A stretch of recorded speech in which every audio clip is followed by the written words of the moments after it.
হাতের কিরিচ পরে মনল মনের সিংহী ঘরে রেড়েতে বাই তুলেছে জানে আমার গিন্নি।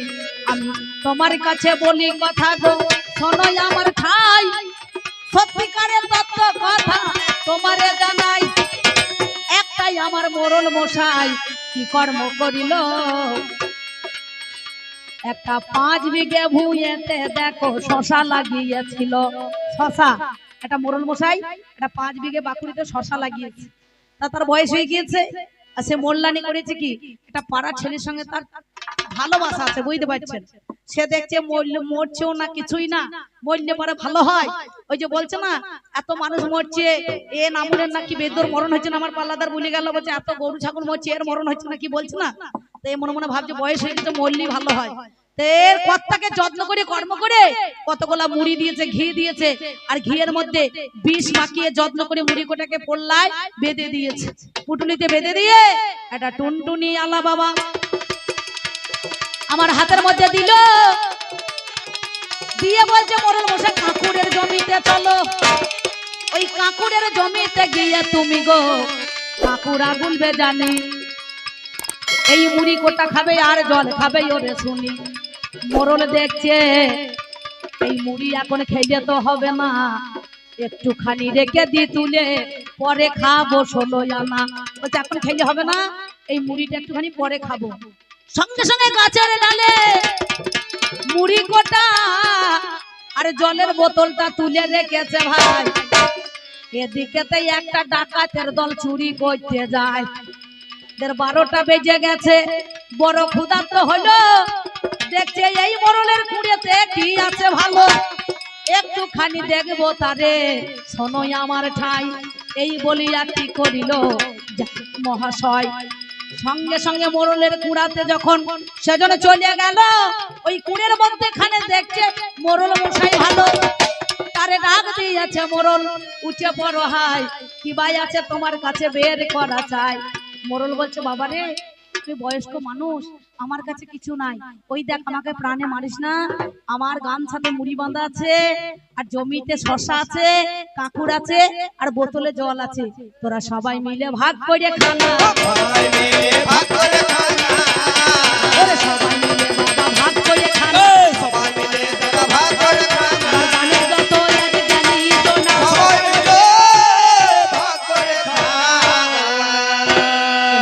সময় কি করিল জানেন মহাশয়, ওই 6টা চোরেতে গো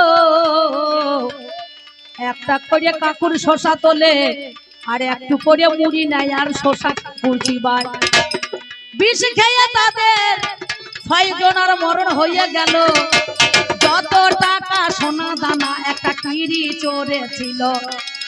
মোরল দেখছে সকাল হতে হতে ওরে ভাই, এদের একটু সাবধান করতে হবে নইলে জেল হবে হাই।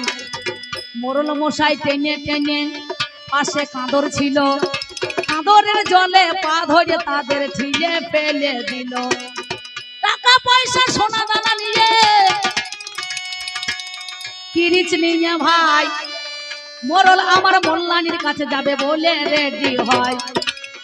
একটা বড় সিংহ আমার হাঁ করে তারা দিল, মোরল ছুটে গাছে উঠেছে, হাতের কিরিচটা হাইয়ে পড়ে গেল। হাইয়ে পড়ে গিয়েছে, সিংহটা মরে গিয়েছে। এবার টাকা পয়সা সোনা দানা নিয়ে চলে গিয়েছে। যখন দরজাটা ঠকঠক করছে ভোরবেলায়, এ দেখছে মোরল তো মরে নাই, চলে এসেছে। যে ভালোবাসাটাকে ঢুকিয়েছিল বললো তুমি চলে যাও, পাশে গোয়াল আছে, আর বড় একটা ইঁটে ছিল বুঝতে পারছে, সিংহে করে গুটিয়ে দিয়েছে। মোরল চিটিয়ে পড়ে একবার দিয়ালে সেইটে লেগে গিয়েছে, বাস প্রাণ শেষ হয়ে গিয়েছে। সকালবেলা দরজা খুলে দিব যাই মোরলের বিচার হবে। এইবার খবর পেয়ে গিয়েছে সঙ্গে সঙ্গে, তখন বলছে মোরল বলছে তোমার গোয়ালের ভেতরে মানুষ মারা গিয়েছে, অমক পাড়ার অমক ছেলে এসেছে, তুমি জানো নিশ্চয়। মোরল তখন বলছে মোরল মশাই বিচার যায় দিয়েছে। প্রধান সাহেব বলছে শোনো আমি জানি না, ভাগ্যের দোষে কুড়িয়ে পেলাম সোনা, 20 মাকা মুড়ি খেয়ে মরল চোর 6 জনা, হাতের কিরিচ পরে মরল মনের সিংহি, ঘরের এরিতে মানুষ মরেছে জানে আমার গিন্নি। মানে গিন্নি ছাড়া কেউ জানে না, গিন্নি ছাড়া কেউ জানে না। আমি জানাই কথায় আজ 16 আনা, গিন্নি ছাড়া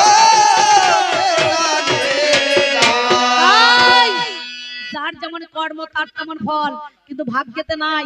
তাই মোরলের ফাঁসিও হলো না, জেলও হলো না, জরিমানা হলো না। কিন্তু এটা কে জানে? যা কর্ম করেছে ওই ঘরের গিন্নি জানে, নাকি বাবা? তাহলে আগে ভাগ্যেতে থাকতে হবে। যেমন দুজনা মাছ ধরতে গিয়েছে, এখান থেকে আমাদের গোপালপুর থেকে ধরো না, বড় বড় পুকুর আছে ওই জাগেশ্বর ডিগ, নালে আপনার একবারে কাঁটা ডিগ বড় দিঘি আছে, নালে চলে গিয়েছে কাটুয়াতে সিপাই দিঘিতে চার করেছে, খোল কুড়ো মেথি ভাজা ইত্যাদি দিয়েছে। দুজনায় চার করেছে, ভালো চার দিয়েছে। দুজনে খাবার দাবার নিয়ে গেছে, ছিপ ফেলে বসে আছে, তো গিয়ে হুইল ফেলেছে। একজনের মনে করো 4 কেজি কাতলা মাছ উঠেছে মাছ, আর একজনের কানা দাঁড় কেউ উঠে না। তাহলে কার জন্য হইলো? কর্ম তো সবাই করেছে, পরিশ্রম তো সবাই করেছে, কিন্তু ভাগ্যের দোষে পেল না বাবা, ভাগ্যের দোষে পেল না বাবা। আমি জানাই কথায় আজ তার 12টা, ভাগ্যের দোষে পেল না বাবা। ভাগ্য না থাকিলে বলো শোনো কথা কানে, আহা মরি মরি রে। ভাগ্য না থাকিলে বাবা শোনো কথা কানে। ওরে হবে না গো ভায়া জীবন, শোনো না কানে। তো শোনো না সকালে। আমি তোমার কাছে বলি কথা গো, এই তোমার কাছে বলি কথা গো। তোমার কাছে বলি কথা গো, এ তোমার কাছে বলি কথা গো। আরে শোনো তুমি তার 12টা গো। এই তোমার কাছে বলি কথা গো। তবে আর একটা কথাই আমি তোমারে জানাই, আপনারা জানি জনে জানেন মহাশয়, পাগল রে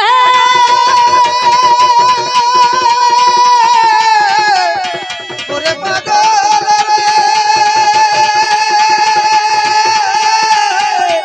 পাগল নামের রাজা। দিদির গান শুনে কমিটির তরফ থেকে 200 টাকা পুরস্কার। আমার কমিটি দাদারা 200 টাকা সেফটি পিনটা দেবো, নেন। আমার মাল আনতে যাবে আর ভালো। হামা যত টাকা তো বেটা ছেলেরে দিচ্ছে, তোমরা লক্ষ্মী ভান্ডার তোলো নাই, তোমাদের মাল কয়। আমার কমিটি দাদারা 200 টাকা দিয়েছেন, পুরস্কার করেছেন। আপনারা আমাকে ক্ষমা করবেন, কারণ কেন বলি জানেন? এই 10 যেখানে ভগবান সেখানে, 10-এর আশীর্বাদ না পেলে কিছু হবে না। আমি ব্যাগের মধ্যে কত টাকা যে নিয়ে চলে যাব কেউ দেখতে পাবে না, কমিটি জানে আমি জানি, কিন্তু 10-এর মাঝে যদি 50-100 টাকা পাওয়া যায় সেইটাই মনে হয় 10 কোটি। হয়তো আমার কবি জীবনটা সার্থক হলো, মানুষের মধ্যে এখানে ভালোবাসা পাওয়া গেল। তাই এই কমিটি 10 জন নয় 20 জন হয়ে এবং 200 জন হয়ে এক জয়েন্ট হয়ে একাকিত ভাবে যেন এই অনুষ্ঠান চালাইতে পারে। কোনদিন যেন কমিটির মধ্যে ভাগনা বাবা ধরে জানি, ভাগনা বাবা ধরে জানি, আমার ভাগনা বাবা ধরে জানি, ভাগনা বাবা ধরে জানি, জানেন যত জ্ঞানী ভাগনা বাবা ধরে না জানো। তাই নামে যাহা রাজা দেখো হরিশ চন্দ্র হলো, আহা মরি মরি রে। এই নাম ধরে বাবা হরিচন্দ্র হলো। আমি ভাবের কথা সবার মাঝে বলে জানাই ভালো, ও বলে জানাই ভালো। হরিশ্চন্দ্র রাজা গো শোনো দিয়া মন, একদিন বিশ্বামিত্র মুনি এলো দরজায়। তখন একদিন বিশ্বামিত্র মুনি এসেছিল, বলে রাজ্যটাকে করো তুমি দান। আহা শোনো গুণমণি, আপনারা জ্ঞানী জনে শুনুন তার কাহিনী। সেদিন আমার রাজা দেখো কি কর্ম করিল, রাজ্য দান করেছিল জানেন সুদী দল। আমার নিজে দেখো বিক্রি হলো, বউ বিক্রি করে 7 কোটি স্বর্ণ মুদ্রা দিল বাবা ওরে। রাজার ছেলে হয়েছে কি কর্ম করিল, চন্ডাল হয়ে দেখো মহারাজে পোড়ালো। এমন সময় কি করিল জানেন মহাশয়, শুকর আমার দিনের বেলায় চড়াই রে যে ভাই, তাহলে সব করিল কর্মের দ্বারাই, বিচার করো কেন বউ তার বন্ধক দিল গই অতীব যতনে, এত ভালো কর্ম করে শোনো আমার ভাই, তার নিজের সন্তান রহিদাসু মারা গেল আপনাদের জানো। তাহলে কর্মের ফল ভালো হইলো, ভাগ্যের দোষে ছেলে মরিল, ভাগ্যের দোষে ছেলে মরিল, ওরে ভাগ্যের দোষে ছেলে মরিল। ভাগ্যের দোষে ছেলে মরিল, কৃষ্ণ প্রেমানন্দ একবার হরি হরি বলুন। ছেলে মরিল। আমার এক ঠাকুমা সে 10 টাকা দিয়েছে, আমি কাই মনোবাক্য প্রার্থনা করছি গোবিন্দের কাছে 10 ইন্দ্র জানো দমন থাকে, কৃষ্ণ পদে মতি হয়। তাই কি বলবো জানো, কর্মের দ্বারা সবকিছু হয় না, ভাগ্যে না থাকলে কিছুই হবে না।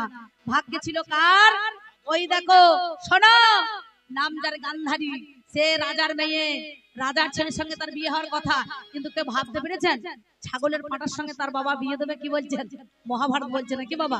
তাহলে সেদিন তার ভাগ্যে ছিল, তাই তো ছাগলের পাটার সঙ্গে তার বিয়ে দিয়েছিল।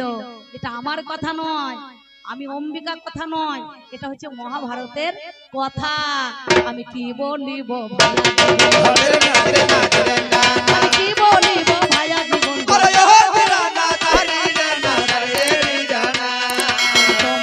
জানা, তাই যে কথা বলিলে তুমি শোনো আমার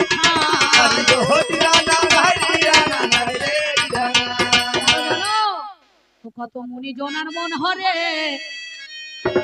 এই ভাগ্যের প্রেম সাগরে, কত মনে জোনার মন হরে এই ভাগ্যের প্রেম সাগরে, কত মনে জোনার মন হরে এই ভাগ্যের প্রেম সাগরে, কত মনে জোনার মন হরে এই ভাগ্যের প্রেম সাগরে, কত মুনি জনার মন হরে এই ভাগ্যের প্রেম সাগরে। তুমি যে কথা বলছো, গৌরহরি এনে কলিযুগের মধ্যে নাম বিতরণ করতে, কিন্তু গৌরহরি তো ভালো কর্মই করেছে, জীবকে চেতন করার জন্য তিনি চৈতন্য নাম ধারণ করলেন, নদিয়ার বুকে মানুষকে দাঁড়ে দাঁড়ে নাম দিলেন, কিন্তু তাতে কর্ম করে কি হলো, তার প্রথম তার স্ত্রীটা নাম যার লক্ষ্মী পিয়া, সেজন প্রাণে মারা গেল নাকি বাবা? তাহলে ভাগ্যে যদি না থাকতো লক্ষ্মী পিয়া মারা যেত না। পুনরায় আবার বিয়ে করলো নাম যার বিষ্ণুপ্রিয়া, সেই বিষ্ণুপ্রিয়া তো কর্ম করেছিল, তার খড়ম দুটো নিয়ে সিংহাসনে বসেছিল। গৌরহরি একদিন বলেছিলেন, বিষ্ণুপ্রিয়া আমি যদি কর্মের দ্বারায় চলে যাই তাতে তোমার কোনো ক্ষতি আছে? বলে না। বলে 2 দিনের জন্য যদি চলে যাই তাতে তোমার কোনো ক্ষতি আছে? বলে না।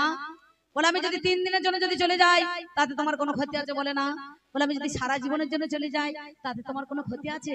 বললো হরি তুমি যদি চলে যাও তুমি এক কাজ করো, তোমার পায়ের খড়ম দিয়ে যাইও, পায়ের খড়ম দিয়ে যাইও, তোমার পায়ের খড়ম দিয়ে যাইও, পায়ের খড়ম দিয়ে যাইও, বলো গো আমার গৌর হয়ে, পায়ের খড়ম দিয়ে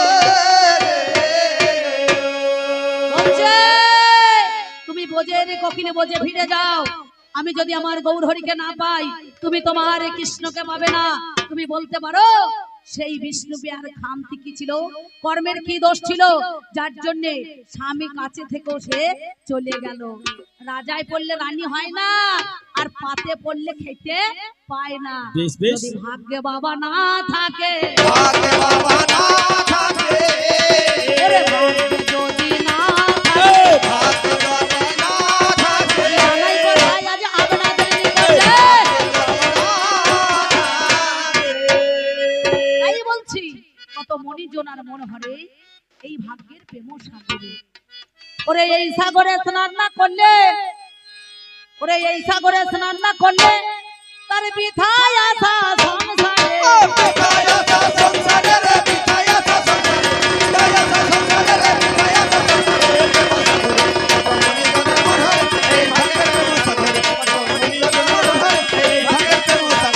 কত মণিজনের মন হরে এই ভাগ্যের প্রেম সাগরে, বলছে জানো সাগরে গুলো কেশের বন, আহা!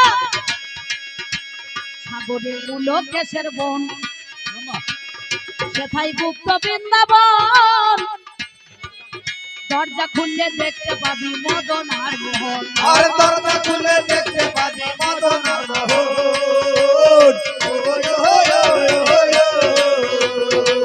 সাগরে উলো কেসের বহন সেথায় গুপ্ত বৃন্দাবন দরজা খুললে দেখতে পাবি মদন আর মোহন আর দরজা খুলে দেখতে পাবি মদন আর মোহন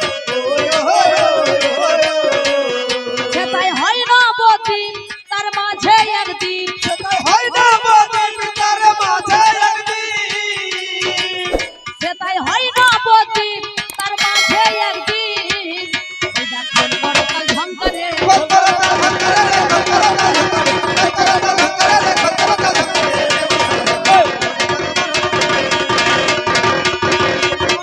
এই ভাগের প্রেম সাগরে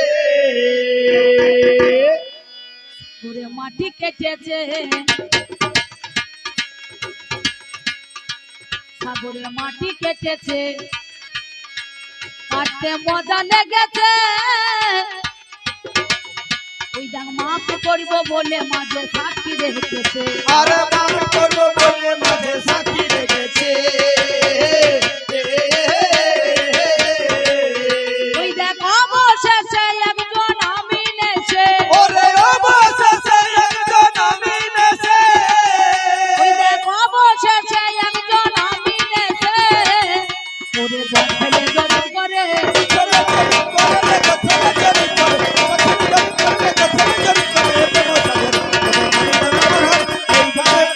সাগরে আস্তে সাগরে নামতে লাগে ভয় আস্তে আগে সন্ধান করো জয় ওরে গুরু তত্ত্ব না জেনে নামা বড় দায় আরে গুরু তত না জানে নামা বড়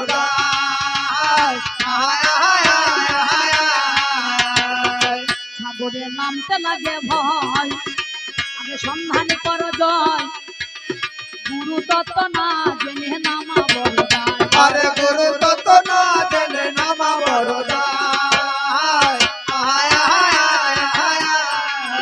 ওই দেখ অবশেষে হবে যে খাই ওরে অবশেষে হবে যে খাই আসল কাজ তো পাবে না আসল কাজ পাবে না রে আসল কাজ পাবে না আসল কাজ পাবে না রে আসল কাজ পাবে না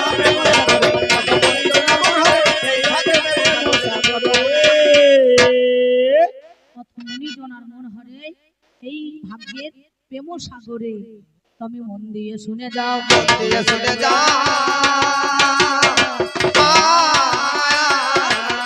তুমি আমার কাছে কথা নাও মন দিয়ে শুনে যাও। আমার কাছে কথা না মন দিয়ে শুনে যা তবে আর একটা কথাই আমি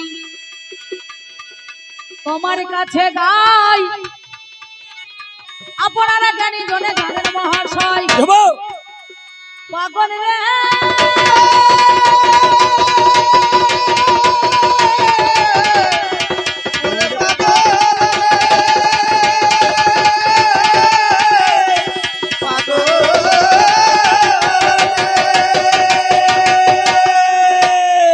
এই দেখো আমি যার বললা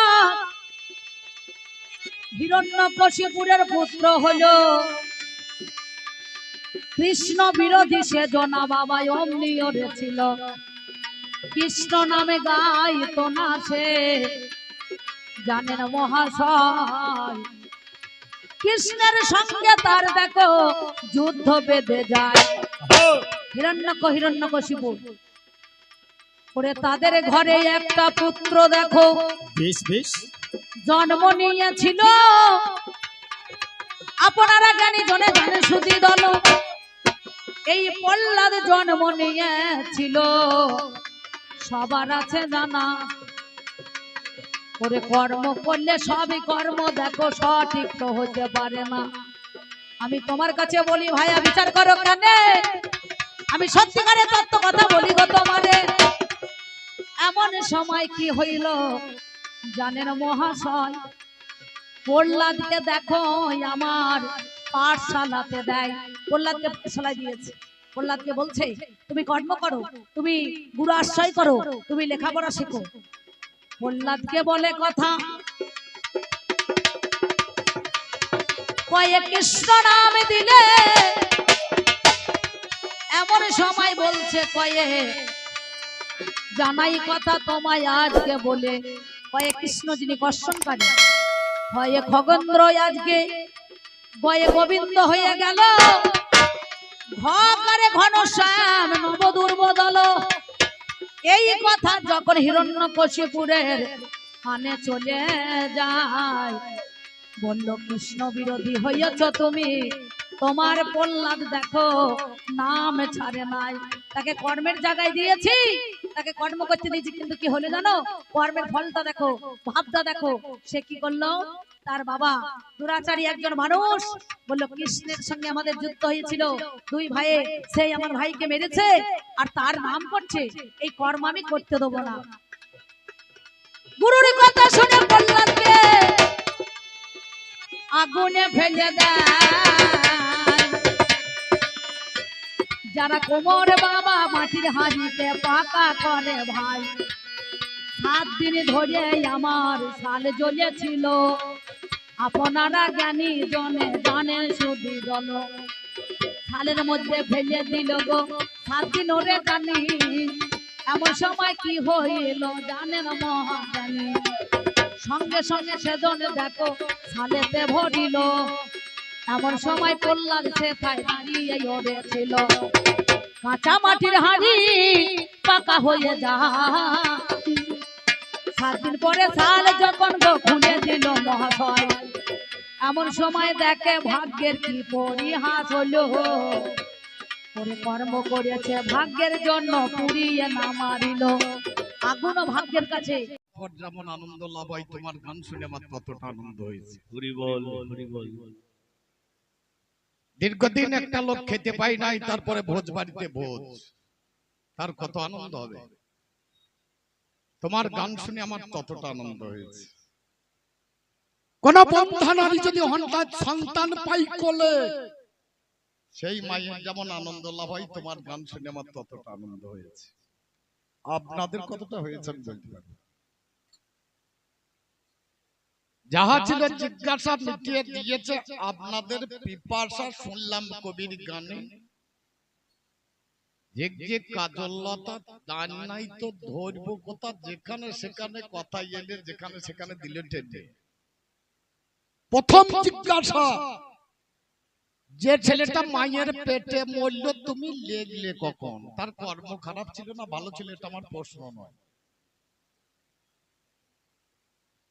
আমার প্রশ্নটা ঠিক এই জায়গায় যে ছেলেটার কপালে লিখলে কখন? ও মা, 5 দিন ছেলের সন্তান হওয়ার পরে 5 দিন পরে ঠাকুর মশাই এসে পুজো করে না, ষষ্ঠী পুজো। একটা দতে কালি, একটা স্বরের কলম, বিধাতা পুরুষ লিখে নাকি? তাহলে মায়ের পেটে যে মরল তার কপালে কখন লিখবে? আমার এইটাই তো জিজ্ঞাসা। ব্রহ্মবৈবর্ত পুরাণ খুলে দেখবেন, সেখানে লেখা আছে যৎকালে পতিতং বিন্দু মাতৃ গর্ভে সমঞ্জিত তৎকালে লিখিত ধাতা কর্ম কর্ম ফলাফল। যেখানে বাবার মাথা থেকে ব্রহ্ম ঝরিয়ে পড়ে তখনই বিধাতা পুলিশ কলম চালিয়ে দেয়, এর কর্ম কি আর এর ফলাফলটাই বা কি। যেখানে সেখানে যে সে কথা বললে হবে না। আজ গান খুব কঠিন জায়গায় গায়, এ গানে বাবা ওই কথাতে চলবে না। আজ গান একদিকে ভাগ্য আর একদিকে কর্ম। ভাগ্য জিনিসটা কি আমি জানতে চেয়েছিলাম, আপনারা নিশ্চয়ই বুঝে গিয়েছেন, ওই দিকে আমাকে বলার দরকার হবে না নাকি? মায়ের পেটে ছেলে মরেছে বলছে অভিমন্যুর কথা দেখো। অভিমন্যু 15 বছর বয়স হওয়ার পরে মরেছে, আর মাতৃ পেটে মরা 15 বছর পরে মরাই এক জিনিস নাকি? বলছো কি? চাচার কবর কথা, চাচি কাঁদছে কথা। আপনাদের গ্রামে হরিনাম হয়? হরিনাম আমাদের গ্রামের ছেলেগুলো গত বছর জোর করে বলছে একটা হরিনাম করালে হইতো না। আমরা করকা বলে তুমি কত চাঁদা দেবো? বলে 10,000 দেবো। যা হরিনাম আরম্ভ হয়ে গেল, বলে তোমাকে থাকতে হবে, তোমাকে গানে গেলে হবে না। থাকবে হরিনামের দল কটা বলবো? আমরা 9-10টা বল গান, সব বলছে বিটি ছেলে দল বলবো। বলে বল আরম্ভ হয়ে গেল হরিনাম। সাংঘাতিক হরিনাম চলছে। ছেলেগুলো বলছে হাগো কাকা রাত্রিবেলা খাওয়া দাওয়া বলে আরে লোকজন তার পাওয়া যাবে না, তো এক কাজ কর, একসঙ্গে ডাল তরকারি করি দেখে, তাহলে দুটো মাল একসঙ্গে হয়ে যাবে। ডাল তরকারি দুটো নাম, তাহলে ডাল আর রান্না করতে হবে না, তরকারিও রান্না করতে হবে। আর কি করবো, আমার কাছে আম ধরে আছে, দেখা 20-22টা পেরে নিয়ে দিয়ে চাটনি কর হয়ে গেছে। বলে আমি একদল যেমনই ধুলট করে দেবে আর খাইয়ে দিবি, ওদেরকে ছেড়ে দিবি। একদল হয়ে গেছে, বসে পড়েছে, খাওয়া দাওয়া চলছে, চাটনি পড়ছে। প্রথমেই চাটনি দিতে গিয়ে বলছে একটা আমের আটি হবে না? বলে হবে। একটা আমের আটি দিয়েছে। আর একটা হরিনামের দলে 20-22টা লোক থাকে, সবাই বলছে আটি হবে না, সবাই আটি দিয়েছে, এক ব্যাচে আটি শেষ। বালতি ভরি এক ভদ্রলোক আটিগুলো ফেলতে গিয়ে যেমন সময় দ্বিতীয় ব্যাচে চাটনি পড়ছে, চাটনি দিতে গিয়ে বলছে আটি হবে না, যে দিচ্ছে সে বলছে হবে না, বলতে যাচ্ছে, আর সে তখন বাড়িতে বলছে হবে। বলছে আরে মাল নাই, হবে কি করিয়ে? বলে হবে, দাঁড়া আমি যাই। না ফেলে জলে পরিষ্কার করে ধুইয়ে এনে আবার চাটনির রসে ফেলে দিয়েছে। চলছে, 2 ব্যাচ চলে গেল। আর তো বাবা ফেলতে যাই না, যেখানে খাওয়াচ্ছে সেইখানে আটিগুলো ধুইয়ে নিয়ে আবার চাটনির রসে ফেলে দিচ্ছে আর তুলে তুলে দিচ্ছে। শেষ ব্যাচ 10 ব্যাচ বসে গিয়েছে। প্রথম মূল জ্ঞান মশাই চাটনি দিদি বলছে আটি হবে না? বলে হবে। তবে আর মাছ থাকবে না। বলে কেন? বলে এর আগে 9 জনাই চুষেছে, আর মাছ থাকে? এই তোর যা গান শুনলাম, গানে মাছ নাই। জনগণ মন অধিদায়ক জয় হে ভারত ভাগ্য বিধাতা। ভারতের ভাগ্য বিধাতা পুরুষটা কে ছিল? বিনয় বাদল, দীনেশ মাস্টার, দা সূর্য সেন, প্রফুল্ল চাকী নয়। সেই সময় ভারতের ভাগ্য বিধাতা পুরুষটা কে? Lord Cornwallis. সেই সময় ছিল ভারতের ভাগ্য বিধাতা পুরুষ। সে যা লিখতো তাই হবে। যেখানে সেখানে যা তা উত্তর করলে হবে না। গান বাবা যে অন্য জায়গায় যা বলেছে বেশ আপনারা মেনে নিয়েছেন, অসুবিধা কি আছে নাকি? বলছে তো, মুখ তো আর বন্ধ নাই। যতগুলো কথা বলে গেলি সবগুলো তো কর্মের। ভাগ্যে তো কিছু দেখলাম না আমি। ভাগ্যের জন্য কি হয় সেইটা দেখা যাবে আগে। যে জামাইটা এইখানে বলছে আমার যদি গাড়ি আসতে আসতে অ্যাক্সিডেন্ট হইতো, তো ড্রাইভারের কর্মের দোষ ছিল। ভালো কথা ভাবুন।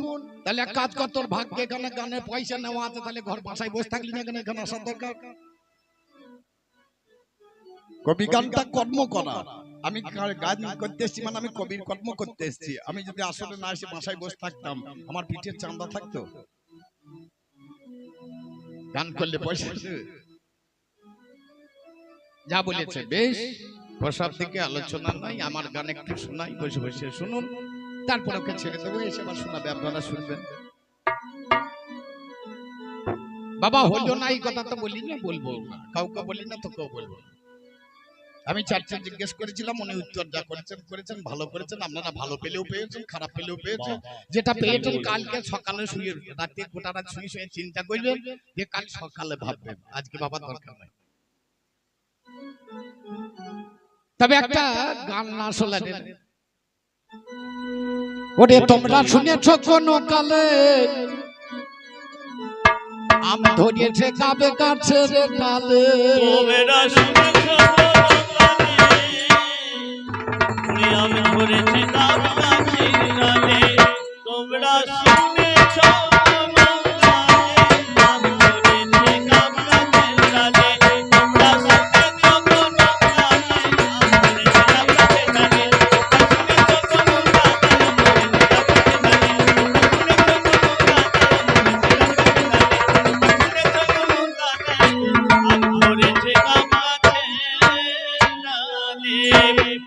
এই চাদর বাঁধা শিখতে 12 বছর লেগেছে। কোন জায়গায় দিন নাই, অথচ চাদর বাঁধা আছে। আমার গুরুদেবের কাছে গান শিখতে শিখতে 12 বছর শুধু চাদর বাঁধা শিখতে গিয়েছে। গান পরে শিখবো। আপনারা কেউ শুনেছেন নাকের নিঃশ্বাস নেওয়া হয় না অন্য জায়গায় নেন আপনারা? চোখে দেখা হয় না পাছা দিকে দেখেন? কোনটা? একজনের কর্ম যদি ছেড়ে দেয় আর বেঁচে থাকবে? এই যে শ্বাস প্রশ্বাস ঢুকছে আর বেড়েছে, এর কর্ম যদি ছেড়ে দেয়, আচ্ছা মানুষ আর বেঁচে থাকবে? সূর্য তাপ দিচ্ছে, তার কর্ম যদি সে বন্ধ করে, পৃথিবী থাকবে? পবন বাতাস দিচ্ছে, তার কর্ম সে করছে, সে যদি বন্ধ করে, মানুষ তো নিঃশ্বাস বন্ধ হয়ে মরে যাবে সব কটা। এই জায়গায় দাঁড়া, তবে তো গানটা পরিপুষ্ট হবে। আমি আপনাদের গ্রামে গান করতে এলাম, ঠিক লগাম নবগ্রাম না কি বটে ওটা, মজলিশপুর লগাই বটে, ওখানে ভেঙে এসে আনখোনায় উঠেছে। আস্তে আস্তে মাডুক বলে একটা জায়গা আছে ফাঁকে, ওই ফাঁকে দেখছি এক ভদ্রলোক বেগুন লাগিয়েছে, সাংঘাতিক বেগুনে গাছ। আমার বাজিয়া বলছে, দাদা বেগুন, তুমি চাষির ছেলে হলে হবে না, বেগুন গাছ দেখো। ড্রাইভারকে বললাম দাঁড়া করা, নামলাম, নেমে দেখছি আপনার সাংঘাতিক বেগুন গাছ। তা বাজিয়াকে বললাম আমি মাথায় হাত দিয়ে দাঁড়িয়ে আছি। তা বাজিয়া বলছে তুমি মাথায় হাত দিলে? বলে বেগুন গাছ দেখি না, বেগুন গাছের উপরে দেখ, ওরে একটা বলদ গরু বসে আছে, দেখলাম বেগুন গাছের ঠ্যাঙে তুলে।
আমি দেখলাম গতকাল, দুটে মেরেছে বিড়াল, মনের সুখে গান ধরেছে জঙ্গলের শিকার।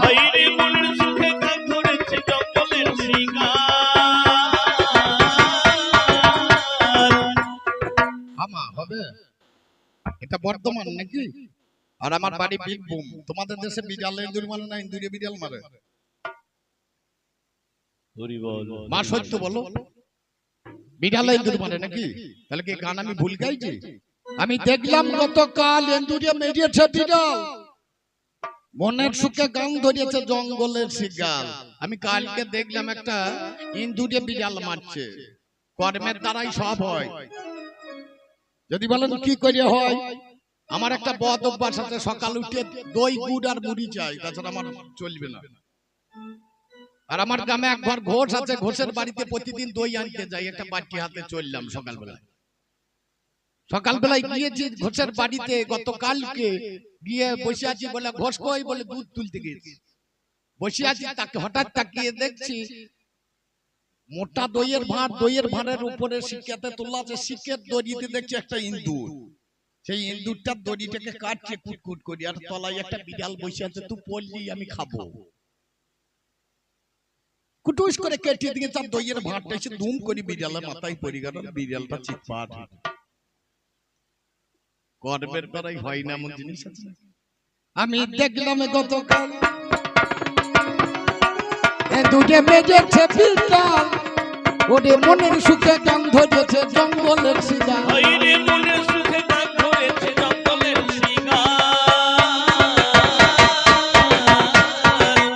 একটা পিঁপড়ে ভাঙে গাছে ডিটাল, ওরে পিঁপড়ে ভাঙে গাছে ডিটাল, যাতা কথা যাইব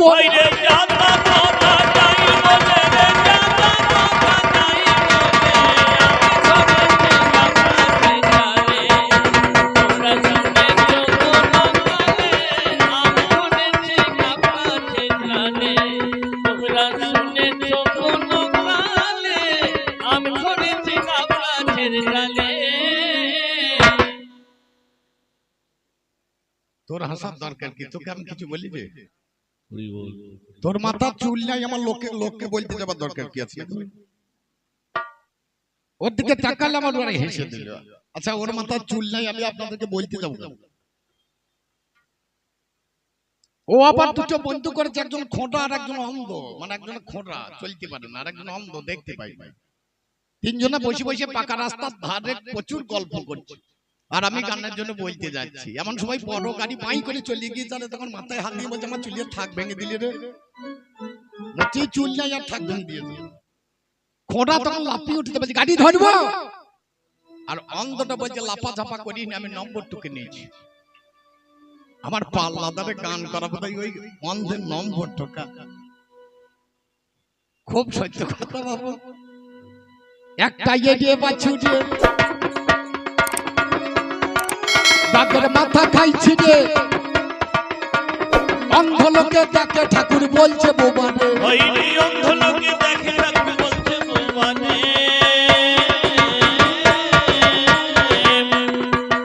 এটাও ভুল। একটা এড়িয়ে বাছুরে বাঘের মাথা খাইছি রে। বাবা গরুতে বাঘ খায় না, বাঘে গরু খায়, এটা ভুল। কর্মের জন্য সব হয়, হয় না এমন জিনিস নাই। একটা এড়িয়ে বাছুরে বাঘের মাথা খাইছিল। আপনাদের 2000 সালে বন্যা হয়েছিল, ঠিক দুর্গা পুজোর আগেই দেখবেন 5-6 দিন আগে আমাদের দুর্গা ভেসে চলে গেল। দুর্গা গিয়ে একটা গাছে আটকে গিয়েছে, রং ঢং সব হয়ে গিয়েছে, কাপড় টাপড় পরিয়ে দিয়েছে, সব পালিয়েছে খুলিয়ে। খড়গুলো লেগে আছে। এক মোড়ল 1 মাস পরে গরু ছেড়েছে, আর একটা এড়িয়ে বাছু ছিল, গিয়ে দেখছি বাঘের মাথার খড়গুলো টেনে ছিঁড়ে ছিঁড়ে খায়। আমি মাথায় চুলকি বললাম বাবা রে, আমি এতদিন জানতাম যে বাঘে গরু খাই, কিন্তু আজ তো উল্টো দেখছি গরুতে বাঘ খাচ্ছে। বড় মজার জিনিস। যেদিন দুর্গা পূজা সেদিন এক অন্ধ এসে বলছে আহা দুর্গা প্রতিমা কত সুন্দর হয়েছে রে, বলে দুর্গা হয়েছে কোথা পালিয়েছে মানে, এই কথাটা বলছি কি একটা বুবাতে। একটা এড়িয়ে বাছুরে বাঘের মাথা খাইছি রে, অন্ধ লোকে দেখে ঠাকুর বলছে বোবানে। হইনি অন্ধ লোকে দেখে ঠাকুর বলছে বোবানে। আবার অন্ধ লোকে দেখে ঠাকুর বোবাতে কথা ভাই বলে। ভাই বোবানে কথা বলে রে, বোবানে কথা বলে। আমার কানে ওরা শুনে কোনো কানে, আমি শুনেছি বাবাজির কানে।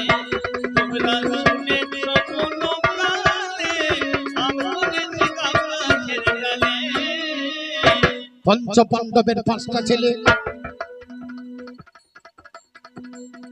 তারা কেন মারা গেল, কোন কর্ম সেদিন বাবা তাদের খারাপ ছিল। ত্রেতা যুগে হরিশ্চন্দ্র রাজা ছিল ভাই। একদিনে রাজা মশাই গেলেন মৃগয়া। মৃগয়াতে গিয়ে বাবা শুনিবারে পেল 5 মেয়ে খন্দন করে, জানেন সুদীদন। রাজার কর্ম, রাজার একটা কর্ম আছে মেয়েদেরকে রক্ষা করা। রাজা যখন কানে শুনলেন মেয়েরা চিৎকার করছে, গেলেন তপবনে। তপবনে গিয়ে 5টা মেয়েকে মুক্ত করে দিয়ে সে সিংহাসনে যখন বসলেন, দেখতে পেলেন বিশ্বামিত্র চলে এলো দ্বারে। বলে তুই বড় দানি হয়েছিস, দান দাও আমাকে। বলে বলুন কি চাই। বলে রাজমুকুটখানা আমাকে তুলে দাও। রাজমুকুটখানা দান করে দিলে। বলে দান দিলে হবে না, দানের দক্ষিণা দাও। বলে কি চাই। বলে 7 কোটি স্বর্ণ মুদ্রা। বলে বেশ, তাড়াতাড়ি স্বর্ণাগারের দিকে চলে যাচ্ছে। বলছে মুকুট আমার, সিংহাসন আমার, ধন আমার, রাজ্য আমার, পূজা আমার। এ ধন তুমি দিতে পারবে না, 7 দিনের মধ্যে তোমাকে দিতে হবে। 1 দিন 2 দিন কেটে গেছে, রাজামশাই দিতে পারছে না। 3 দিনের দিনে বিশ্বামিত্র মুনি এসে একটা রথের উপরে বসে সৈপাকার হরিশ্চন্দ্রকে ঘোড়া করে লাগাম ধরেছে করছে। লাগাম ধরে টানে মেরে চাবুক মারে ভাই। এ দৃষ্টি দেখতে পেল 5 দেবতায়। পঞ্চদেবতা এসে কাছেতে দাঁড়ালো। উনি বড় মানুষ নও, তুমি শুনে চলো। ওগো তোমার মতো পাষাণ লোক আর তো দেখি না। হরিশ্চন্দ্র চাবুক মারো জানাই তার ঘটনা। তোমাদের এমন কর্ম হবে না, হবে না। তোমার মতো মানুষের সৎকর্ম হবে না। মনি রাগ হয়ে গেল, বলে আমার কর্মের উপর তোমরা দোষারোপ করছো, আমি অভিশাপ করছি মত্ত লোকে জন্ম নেবে।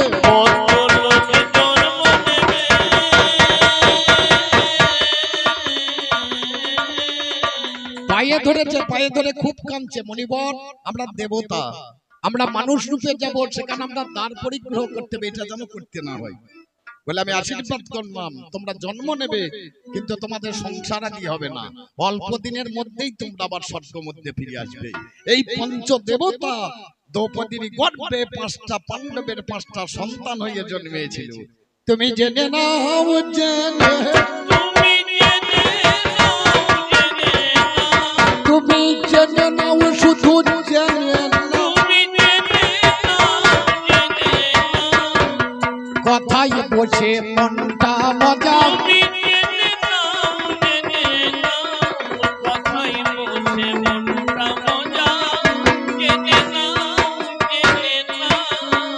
আর এক কথা শুনলাম কানাইয়া কবির আসরে, বলো দেখি কর্ম ভাইয়া জীবন বলো প্রকাশ করে। সতী ছিল দ্রৌপদী 5টা স্বামী রয়, 5টা স্বামী কেমন হলো আমার জানা যায়। প্রত্যেকটা মেয়েরই 5টা স্বামী। আমার বইয়ের কটা আগে দেখতে পেতে হিসাব করি। আমার বইয়ের যার 2টি পা আছে তাকে তো দ্রৌপদী বলে, 2টি পা থাকলেই দ্রৌপদী। তাহলে যার 3টে পা তাকে বলে ত্রিপদী, যার 4টে পা তাকে বলে চতুষ্পদী, নাকি? তাহলে যার দ্রৌপদী 2টি পা। আমার বইয়ের দেখবেন আমি যখন বিয়ে করতে গেলাম তার আগে দেখছি একজন বিয়ে করে বসে আছে, যার নাম হচ্ছে শাখা, যাকে বলে শঙ্খ। 2 নম্বর লোহা, একটা নোয়া দিতে হয়। 3 নম্বর সিঁদুর, 4 নম্বর যে সিঁদুর পরাই মানে আমি, আর 5 নম্বর যে আমার স্বামী, আমার মায়ের স্বামী, আমার বইয়ের স্বামী, আমার বাবার স্বামী।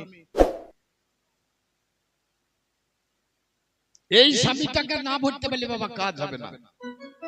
আমাদের দেশে যখন আয়না আবিষ্কার হয়নি তখন আয়না আবিষ্কার হয়েছে ভেনিস দেশে, প্রথম আয়না তৈরি হয়। আমাদের দেশের একটা ছেলে ভেনিস দেশে গেছে চাকরি করতে, তো দেখে ফিরবো তো বইয়ের জন্য কিছু নিয়ে যাবো না। তো হঠাৎ মনে পড়ছে আমাদের দেশে তো আয়না নাই, মুখটা দেখবে ভালো লাগবে। আয়নাটা নিয়ে রাত্রি বেলায় 12টার সময় ঢুকেছে, ঢুকে ঘুম এসছে খুব, বালিশের তলায় ভরে দিয়ে ঘুমিয়ে পড়ে। পরের দিন সকাল উঠে দেখাবো মনে মনে করেছে, কিন্তু তার আগে বউটা উঠে কর্ম করতে চলে গিয়েছে বাড়ি। সকালে উঠে স্বামীটাও চলে গিয়েছে মাঠের দিকে তার প্রয়োজনীয় কর্ম সারতে। বউটা কাজকর্ম সেরে বিছানাটা উঠাই দিয়েছে, বালিশটা যখনই সরিয়েছে একটা আয়না, আয়নাটা নিয়ে দেখছে আমার সর্বনাশ হয়ে গেল গো। বলে কি হলো? দিদিমণি এসে বলছে আজকে কাঁদছিস কেন? বলছে দিদিমা তোমার নাতি মেইয়া ভরা কল এনেছে গো। বিপদ হলো। এই দিদিমা দেখছে আরে কাঁদার দরকার কি, কালকে স্বামী এসে আজ আবার কাঁদবি কেন? ওই তোমার নাতি একটা মেয়ে ভরা কল এনেছে, কলটা দেখি, কলটা এমন করে ধরিয়েছে, তা বুড়ির নিজের মুখটা দেখতে পাচ্ছে, তো ছুরি বুড়ি কেউ কে বাদ দেয় নেই রে বাবা। যদি জগৎপতির কাছে যাওয়া যায় তাহলে ছুরি বুড়ি কাউকে বাদ দেবে না, ছুরি বুড়ি কাউকে বাদ দেবে না। কারণ জগৎ স্বামী সেজন্য সবার স্বামী বাবা। ছুরি বুড়ি কাউকে বাদ দেবে না, জগৎ স্বামী সবার স্বামী। ছুরি বুড়ি কাউকে বাদ দেবে না। এটা হলো বাস্তব কথাবার্তা। একটু যদি ভিতরে ঢোকা যায়, একটু আধ্যাত্মিক জগতে যাওয়া যায়, কুলকুণ্ডলী নামে একটা নারী আছে, এর 5টা স্বামী, প্রাণ অপান সমান উদান আর ব্যান, একে বলে পঞ্চপ্রাণ। এই পঞ্চপ্রাণী হচ্ছে পঞ্চপাণ্ডব। কুলকুণ্ডলিনী শক্তিকে বিবাহ করেছিলেন সে। 2 নম্বর এবার মহাভারতের পাতায় যাব। আমি মহাভারতের পাতায় যাব,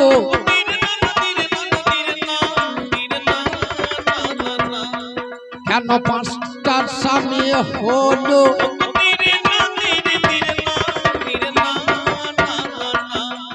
বাবা ওই মেয়েটা পূর্ব জন্মে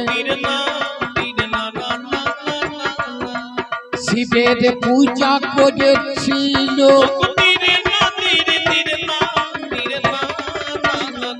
পূজা করতে করতে শিবের দিকে তাকিয়ে বলছে পতিং দেহি পতিং দেহি পতিং দেহি পতিং দেহি পতিং দেহি 5 বার বলেছিল। মহাদেব বলেছিল তথা হইতো, তোমার 5টা স্বামী হবে গো।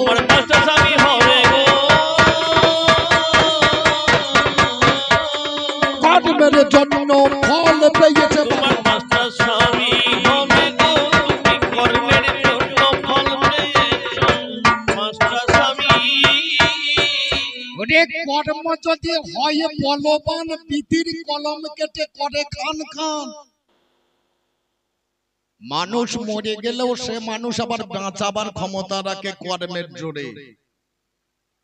প্রমাণ করে দিচ্ছি একটা একটা করে কর্ম কাকে বলে শুনো। তুমি এক জিজ্ঞাসা করেছো তোমার ভালো কর্ম ভালো ফল দেখছি না, তুমি তোমার চোখই তো নাই, তুমি অদৃষ্ট, তুমি তো দেখতে পাবে না। দেখার চোখ থাকতে হবে মা, তাছাড়া দেখা যাবে না। নাম যার অম্বরীশ, 10 বছর পরমায়ু ছিল, 9 বছর 11 মাস 29 দিন গেল। একদিনে মাত্র তার বাকি আছে ভাই, একদিন মাত্র বাকি আছে। এমন সময় তার বাবা কাঁদছে, মা কাঁদছে, বলতে পারছে না, ছেলে তো একদিনের মধ্যে মরে যাবে, বলতে পারছে না। মা থাকতে পারলেন না, ছেলে এসে বলছে মা কাঁদছো কেন, কি হয়েছে তোমার? বলে বাবারে তুই আর 24 ঘন্টা বাঁচবি, তার বেশি তো বাঁচবি না। এই কথা বলতে বলতে 12টা বেজে গেছে, তার মানে আর সময় আছে 18 ঘন্টা, আর সময় নেই। এমন সময় এক বৈষ্ণব দরজায় এসেছে, বলে ভিক্ষা দাও। অম্বরীশ বলছে মা প্রতিদিন তুমি ভিক্ষা দাও, আজ আমাকে দিতে দাও না, আর তো বাঁচবো না, আর তো 18 ঘন্টা পরমায়ু আমার। ভিক্ষার থালি হাতে লইয়ে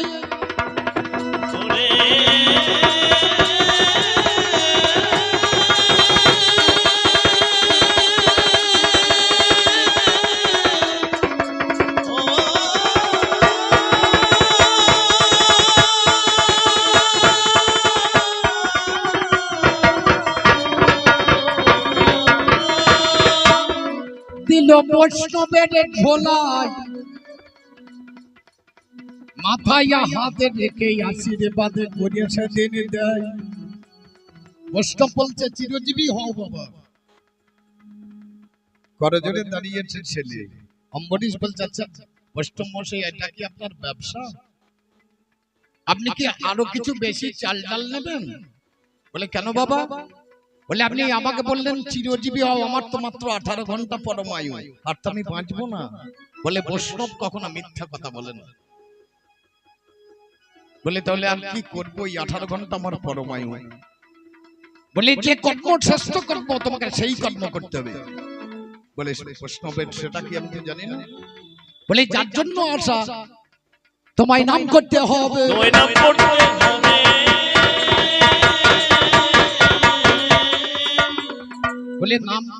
নাম করতে তো আমি জানি না, নাম কোথায় করবো? বলে হয় মনে, তাছাড়া ঘরের কোণে, আর শেষ হচ্ছে বনে। তাড়াতাড়ি ছেলেটা ফিরে এসে মা বাবাকে প্রণাম করে মাকে বলছে মা আর তো আমি 18 ঘন্টার বেশি বাঁচবো না, আমি বনে চলে যাব। বনে চলে যাব,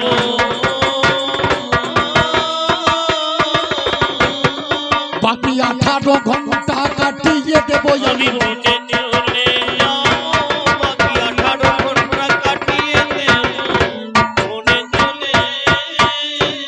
মান্ডব্য মুনির আশ্রমে গিয়েছেন চলে, আর মান্ডব্য মুনি আশ্রমে নেই। গিয়ে দেখছে আশ্রমটা বড় অপরিষ্কার হয়ে আছে। ছেলেটা পরিষ্কার বলে কিছু কর্ম করে দিই, সুন্দর করে ঝেড়ে ঝুড়ি আশ্রমটাকে পরিষ্কার করে দিয়ে, বাচ্চা ছেলে তো একটা গোপন জায়গায় লুকিয়ে বসে আছে। হঠাৎ মুনিবর সন্ধ্যার আগে ফিরে এসে দেখছে আশ্রমটা খুব চকচকে লাগছে। সাধু বাবা বলছে যে করেছিস করেছিস, ভালো করেছিস, যে করেছি দীর্ঘজীবী হবি। ছেলেটা বেরিয়ে, সাধু বাবা আর মাত্র 12 ঘন্টা আমার সময় আছে, আর আমি বাঁচবো না। বলে আমি যখন কথা বলেছি তখন তুই মরবি না। বলে কি করতে হবে? বলে কর্ম করতে হবে। কি কর্ম করবো? বলে আজ গোটা রাত্রি বসে থাকতে হবে জেগে। আর কি করতে হবে? বলে আমার সঙ্গে তোকে যেতে হবে। এই বলে সাধু বাবা ছেলেটাকে লইয়ে একটা গ্রামে হাজির হলেন জানাই কথা কইয়ে। ওই বয়সে 9টা ছেলে জোগাড় করে নিল।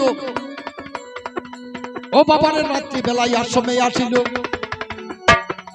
গোটা রাত্রি গল্প করে তারা 11 জন। ভোর 3টে বেজে গেছে এমন সময় উনি বাড়ি এসে সেদিন ছেলেদেরকে কয়, এবার একবারের নামের মধ্যে মাতবো আমরা 11 জন। আমরা একবার নামে মাতবো, আর বসে থাকলে হবে না। শিকল করতাল বের করে জয় রাম। সীতাপতি সুন্দর রাম, সীতাপতি সুন্দর রাম, জয় রাম।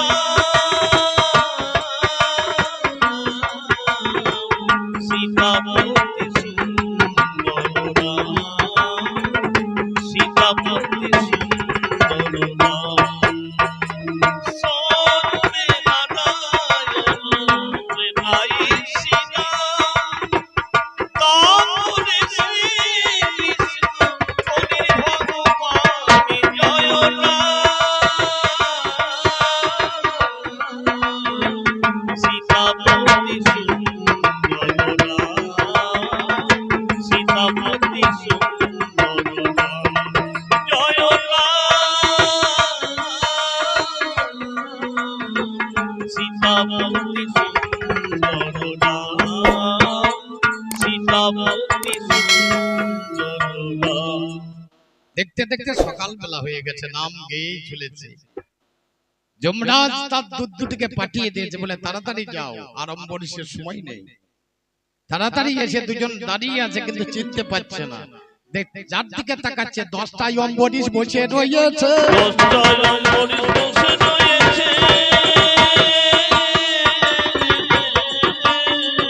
কিছুক্ষণ পরে ফিরে গিয়ে যমরাজ জিজ্ঞেস করে, জানতে পারলে না? বলে আনবো কি করে, 10টায় তো অম্বরীশ, চিনবো কি করে? বলে ঠাকুর এক কাজ করো, তুমি নিজে যাও, আর হবে না। মহিষে বাহনে চেপে যমরাজে যিনি ও বাবার এই আশ্রমেতে পৌঁছাইলেন তিনি। দাঁড়িয়ে দাঁড়িয়ে দেখেন সেই জন, সব ছেলেই আছে বাবা নামেতে মগন। যার দিকে তাকাই সেই অম্বরীশ হয়, এদিকে তার সূর্য দেবে উদয় হয়ে যায়। দেখছে ছেলে, আরে বাবা মারা তো যাবে না। সঙ্গে সঙ্গে গমন করে জানাই 16 আনা। বাবা 10 বছর পরমায়ু অম্বরীশের ছিল। যমরাজে দাঁড়িয়ে ভাবিতে লাগিল।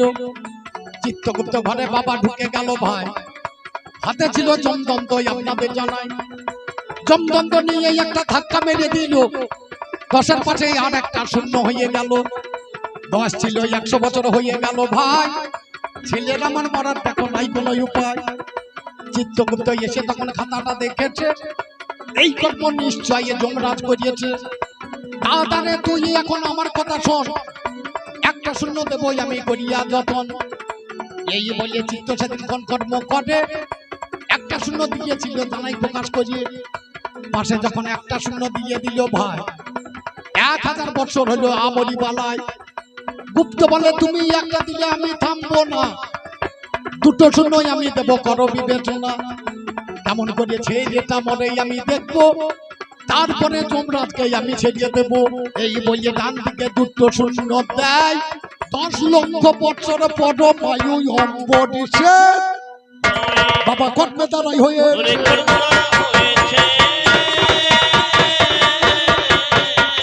শুনে নাও তুমি আজ আমার কাছে।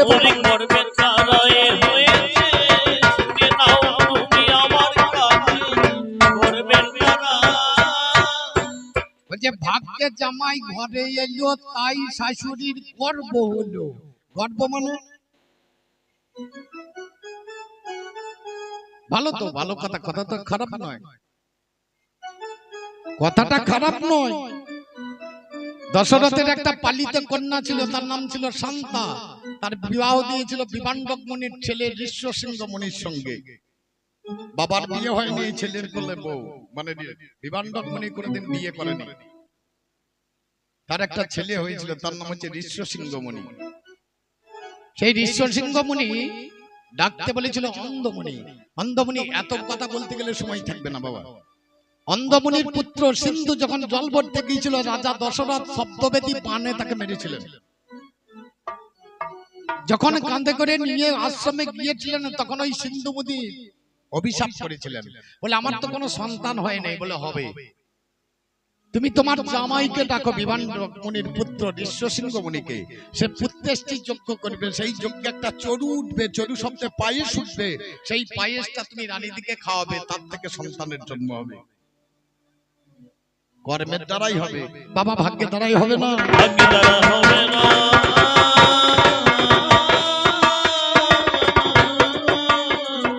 যে যা করবেন বাবা, কর্ম করতে হবে। আমি প্রথমেই বলেছিলাম একটা সুকর্ম, একটা কুকর্ম।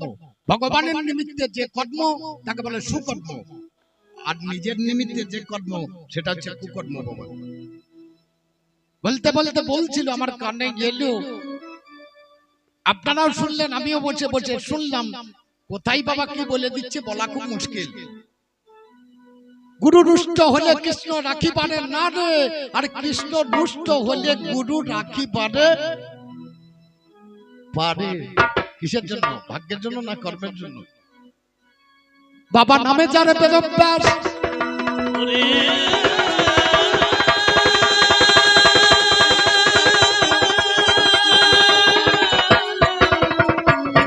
ওরে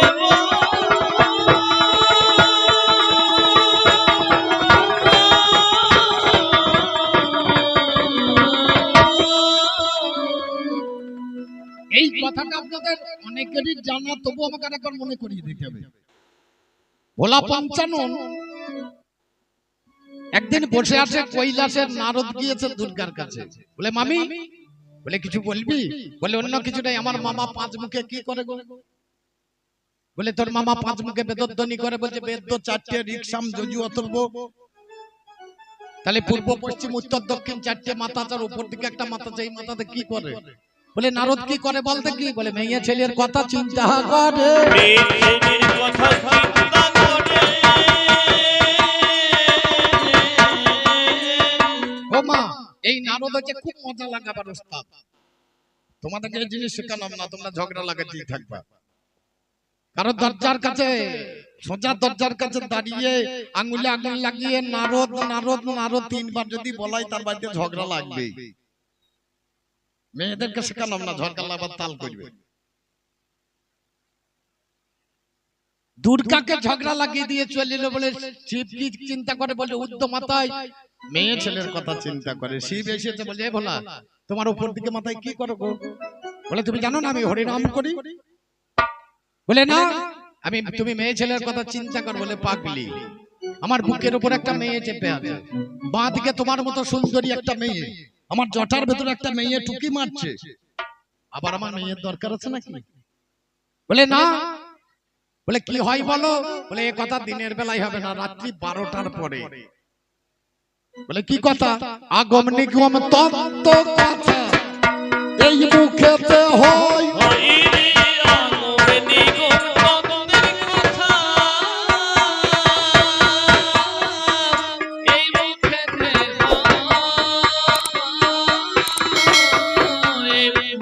যেটা হলো আসলে কর্ম আপনাদের জানাই।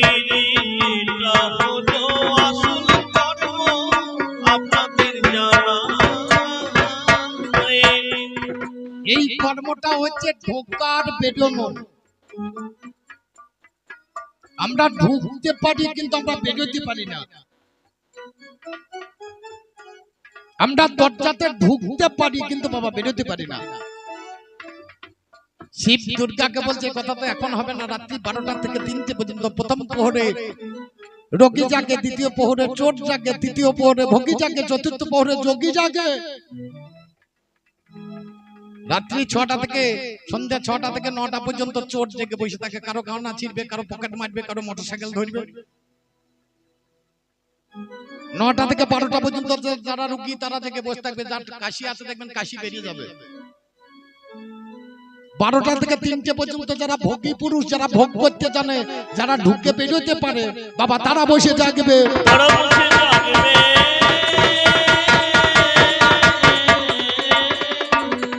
মহাদেব দুর্গাকে বললো, ঠিক আছে তোমার শুনতে ইচ্ছা, তোমাকে আমি শোনাবো, তবে রাত্রি 12টার পরে তোমাকে জেগে থাকতে হবে। রাত্রি 12টার পরে যখন শিব বলতে যাবে, তখন সুখসারি ওখানে বসেছিল। ত্রিশূলটা পাশুপতটা নিয়ে ছেড়ে দিল, বললো আমার কৈলাসটা পরিষ্কার করে দাও। ওই পাশুপতের ভয়ে সেদিন সারি একটা ডিম্ব প্রসব করে দিয়ে চলে গেলেন। কৈলাস পরিষ্কার করে হয়ে গেল, কিন্তু ডিম্বটা ফুটে গেল। যখনই আগম নিগম তত্ত্বের কথা ভোলানাথ বলতে গেলেন, আর দুর্গা উরুস্থানে মাথা রেখে শুয়ে আছেন। শিব বললে, আমি যতক্ষণ বলবো তোমাকে হ্যাঁ বলতে হবে, যদি হ্যাঁ বলো আমি বলবো। যখনই ওঙ্কার ধ্বনিত করছে, বাবা ডিম ফুটে গিয়েছে। ডিম ফুটে গিয়েছে। ওই পাখির বাচ্চা হয়ে গেছে, সঙ্গে সঙ্গে বলতে আরম্ভ করেছে কি আগম নিগম তত্ত্ব কথা। এই আগম নিগম তত্ত্ব কথা কেমন? সাধক সাধিকা যাবে করিবে সাধন, সাধনের পড়বে কুম্ভকের প্রয়োজন। কুম্ভক বিনা কি আর সফল না হয়? কুম্ভক জবরে খেপাই আগে জানা চাই। বাম ভাগে ইয়া আর দক্ষিণে পিঙ্গলা, মধ্যে সুষমা নারী চক্রবেদী রইলা। হীরা নারী চন্দ্রতুল্য তাহার বদন, পিঙ্গলা সূর্য সমসন দিয়ে যেমন। সুষমা নারী হয় এই অগ্নি স্বরূপা, 17তম এই দ্বিগুণে বর্ধিতা। তার তলে আছে দেখো বর্জা নামে নারী, লিঙ্গদেশ থেকে বাবা আছে মস্তক পরি। তার তলে যে নারীটা রসিকা চিন্তা নিয়ে কয়, যোগে যাকে অনুরাগে যাকে ধরা যায়। তার তলে যে নারীটা ব্রহ্ম নারী হইল, এই নারীকে ধরতে পারলে ব্রহ্ম রক্ষা হইল। এই নারীকে ধরিয়ে বাবা জয় করে যারা, রমণ রতি ক্ষয় হয় না, রক্ষা পাই তারা। এই হলো আগম নিগম তত্ত্ব কথা ভাই। শিব আমার বলতে গেল আমনি বালাই, কিছুটা বলার পরে দুর্গা ঘুমালো। পাখিটা তখন আমার হো বলতে লাগলো, হো হো করিয়ে সবে কথা শুনে নাই। কথা শেষে করিয়ে আমার ভোলানাথ বসাই। দুর্গাকে যখন আমার হাত দিয়ে নাড়ালো, ঘুমিয়ে আছে দুর্গা দেখি বারে পেল। কে আমায় হয়ে দিল শুনিতে পারছো না? পাখি তখন উড়িয়ে যায়, মিথ্যা বলবো না। ওরে সর্বনাশ হয়ে যাবে, বিশ্বে চলে যাবে। পাশুপাতে ছেড়ে দিল ভোলানাথে তবে। ও বাবা রে, পাখি আমার ছুটিয়া বেড়ায়। পাখিটাকে বাঁচার আমার নাই কোনো উপায়, কারণ পাশুপাতে অস্ত্র আমার পিছনেতে ছুটল। ব্যস্ত ব্যস্তি তখন মাঠের দিকে গেল, কোন জায়গায় রাস্তা সেদিন বাঁচার নাই পায়। আমার জন্নি দেশের সেদিন বাবা পক্ষে ঢুকে যায়। ব্যাস দেবী স্ত্রীর গর্ভে অগ্নি ঢুকে গেল। ব্যাস দেবী স্ত্রী রেণুকা গর্ভবতী হলো। বাট্যটার একটা ছেলে জন্ম নিল ভাই। 18 বছর এই গর্ভে থেকে যায়। 18 বছর পরে প্রসব হয়ে গেল। নাম জানে সুখ দেবে, জানেন সুধি দল। সুখ দেবে ও বাবারে ভাগবত পাঠ করে, একদিনে বসে আছে আশ্রম ভিতরে। এমন সময় ব্রাহ্মণ এসে যে ভগবান যিনি, তার কাছে সেদিন আমার দাঁড়াইলেন তিনি।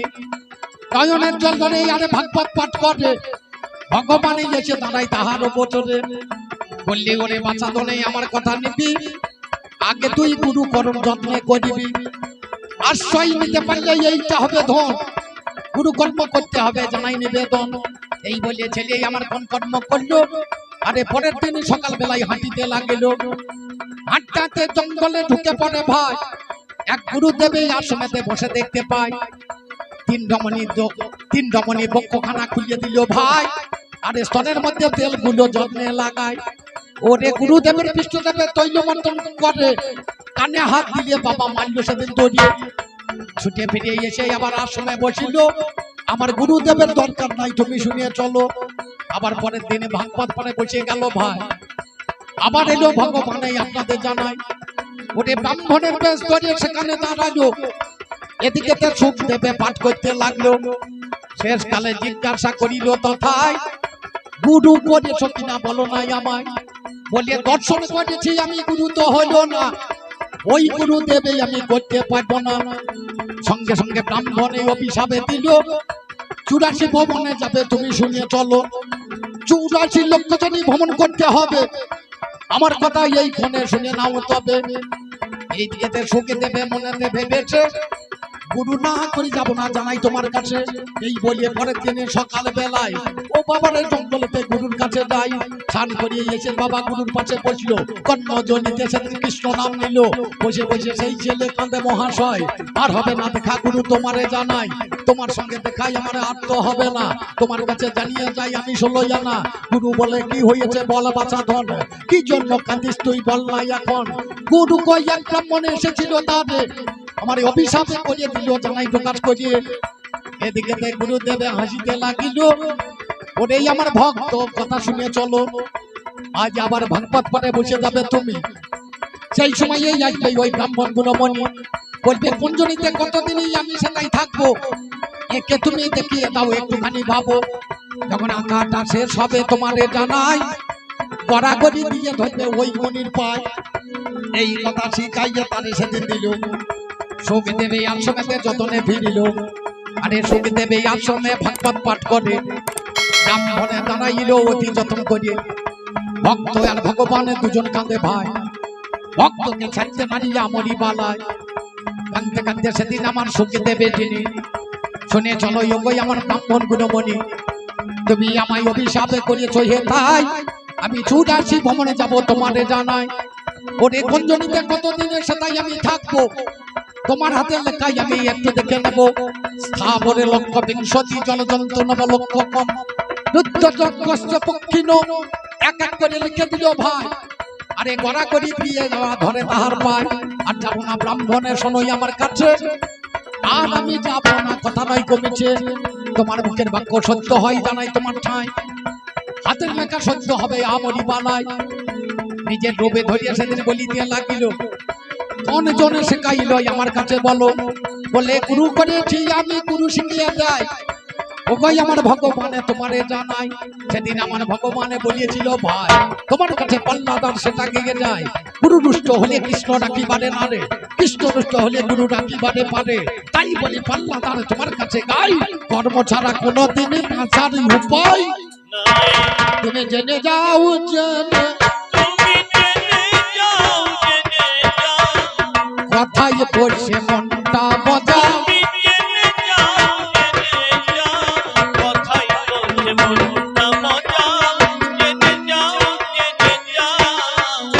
বুঝতে পারলেন, গুরু দুষ্ট হলে কৃষ্ণ রাখিবারে না রে, আর কৃষ্ণ দুষ্ট হলে গুরু রাখিবারে পারে। কথাটা এসেছে কথাতে সুখদেবের কাছ থেকে। আজকে যদি যান, এই গোটাগুটি গুরু মন্ত্র আর কারো কাছেই নেই। সুখদেবের কাছে ছিল, তারপরে ব্রাহ্মণদের কাছে খানিক একটু একটু করে এলো, গোটাটা আসেনি। সেই আধখানা মালেই চলছে বাবা, গোটাগুটি কারো কাছে নাই। ওই আধখানাতেই কাজ চলছে,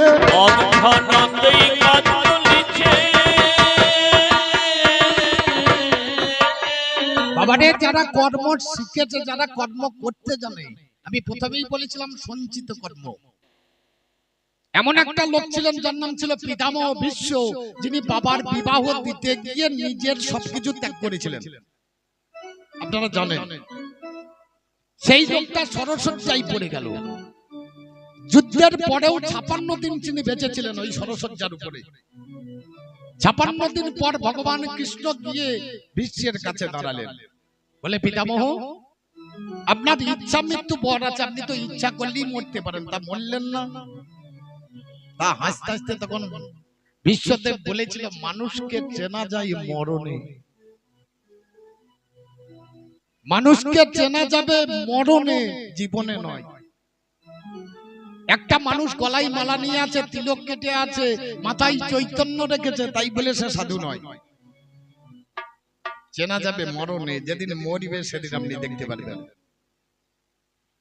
কৃষ্ণকে দেখতে দেখতে যদি কারো মরণ ঘটে, এ মরণ হচ্ছে উত্তম মরণ বাবা।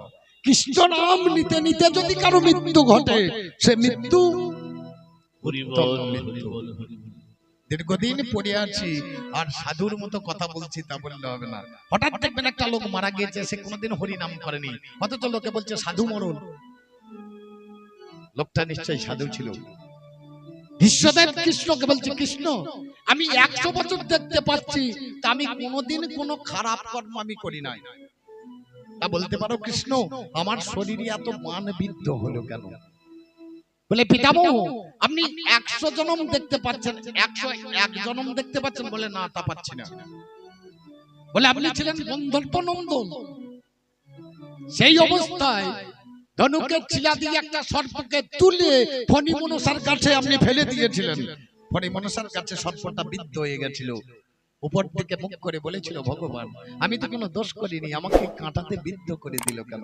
তুমি এর ঠিকঠাক বিচার করো, এ ব্যক্তি যেন আমার মতো একদিন বিদ্ধ হয়ে এই যন্ত্রণা ভোগ করে। এটা হচ্ছে সঞ্চিত কর্মের ফল, আগে করিয়ে রেখেছে বাবা, ফলটা পাবে, ফলটা পাবে।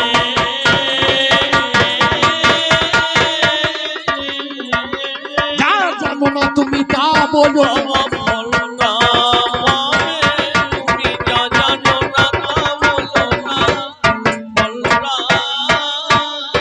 ভগবানের নিমিত্ত কর্ম যদি কেউ করে, ও মা তোমরা কর্ম করো না, স্বামীকে ভালোবাসো না? ভালোবাসো? আমার ঘরেও তো একটা তোমাদের মতো লোক আছে নাকি? আমাকে প্রচুর ভালোবাসে আমার বউ, কারণ আমি বেশিরভাগ রাতেই তো থাকি না। 365 দিনের মধ্যে 300 দিন আমি থাকি না, 65 দিন আমি থাকি বাড়িতে।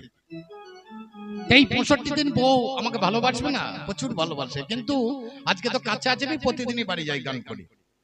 যেদিন বেশি দূরে চলে যাই, মোটামুটি ধরুন নবদ্বীপ পার হয়ে যেদিন চলে যাই কৃষ্ণনগরের আশেপাশে, সেদিন বউকে বলে যাই যে একটা ভালো পুরুষ পেলে ঘরে ভরিলিস। হ্যাঁ বাবা সত্যি, ও মা সত্যি বললো।